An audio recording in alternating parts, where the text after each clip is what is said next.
First of all, welcome to our 40th annual Halloween costume. Beer drinking and brat eating and fun. It's going to be great.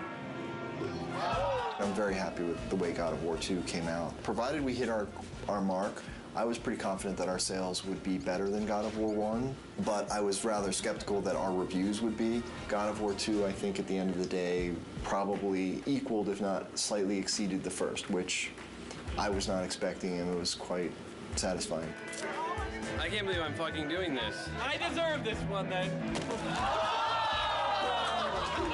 This is the final chapter.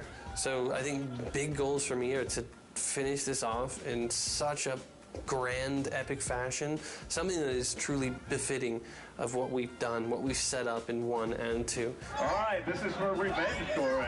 God of War 2 ended up being everything we ever hoped it would be, and probably a bit more. It got reviewed very well. I honestly feel like it was probably about as good a game as is likely to be made on the PS2, and I'm very proud that we managed to do that. Oh, one big family here at SCEA.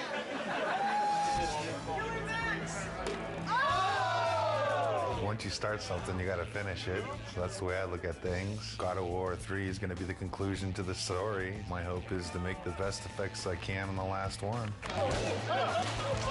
When I think of God of War, I think of the best action platformer out there right now. I think other games and other companies look at us and go, how are they doing it? How can we make it like them? And that's rad, because I've totally been at the company where we looked at that game and went, man, how do we do that, you know? My main hope is that it escapes the destiny of sequels as well as God of War 2 has escaped the destiny of sequels. I'm going to be satisfied if we tie it all up and we can kind of close the book. We're past the stage of figuring out what we want to do. We're now in the early phases of sorting out the how we're going to do it.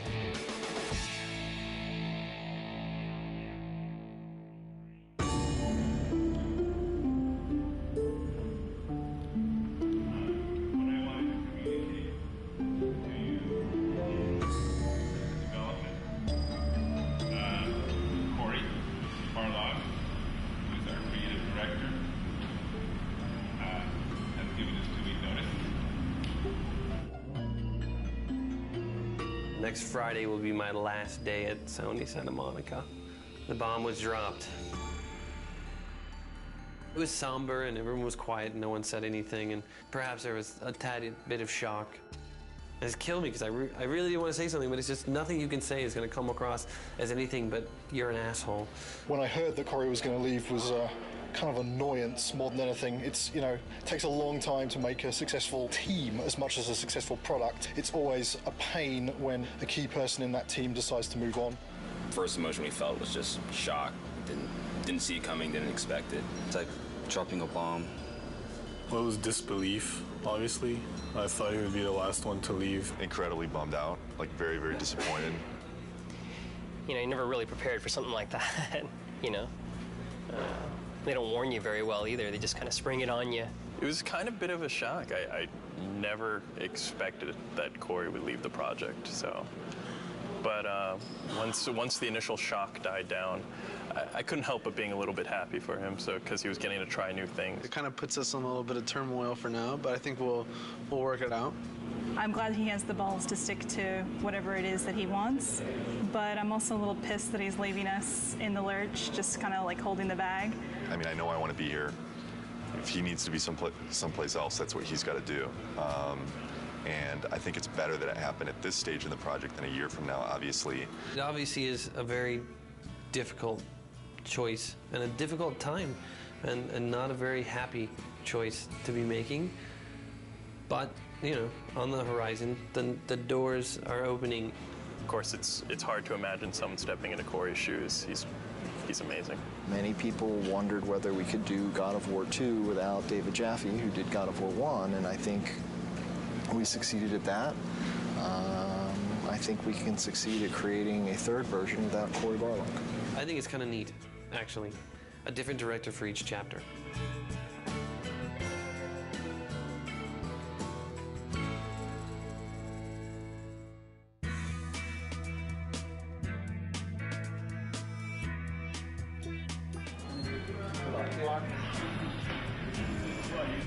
I have chosen Stig Asmussen to take the helm. When I became director, there was a very warm response from the team. I got a lot of tons of support, and I mean, so far everybody's been super cool. I look back on how Corey handled things and how Dave handled things, and I draw inspiration. I think the most important thing that I got from both of those guys is the fact that they were themselves. I'm super excited about this. You know, this team kicks ass, you know, and it's said a lot, but this type of situation, the kind of garbage that we've been going through in the last month, as far as I'm concerned, this team's second to none. But Stig is fucking amazing. Stig's a pretty good leader, I think mostly because you're probably afraid of him when you first meet him. The entire team really respects him. Everybody communicates well with him, and he's not unfair with any of his decision makings. From my perspective, he is much more easier to work with. He is much more structured and engineer friendly. One of my strengths is to try to lead by example. Hopefully that filters through to the rest of the team and they're able to approach their tasks with total excellence. All those leads from the last game, those key people, they're in place. And that's really where the personality of the studio comes from. That's where the drive of the team comes from, wanting to critique every element and make everything that's in the game the best that it can be. It really is driven from the leads and from the culture of this studio, and that has not changed, even through the turnover.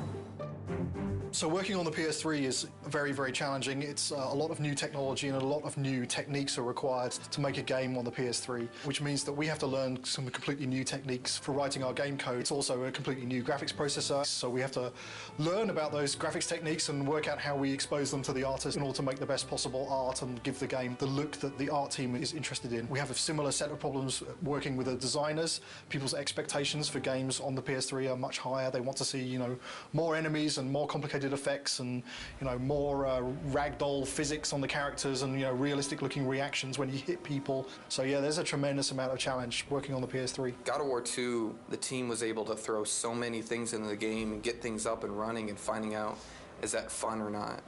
The hard transition for God of War 3 is getting all that to work again because we have so much new technology that has to be built. You know what I'm saying?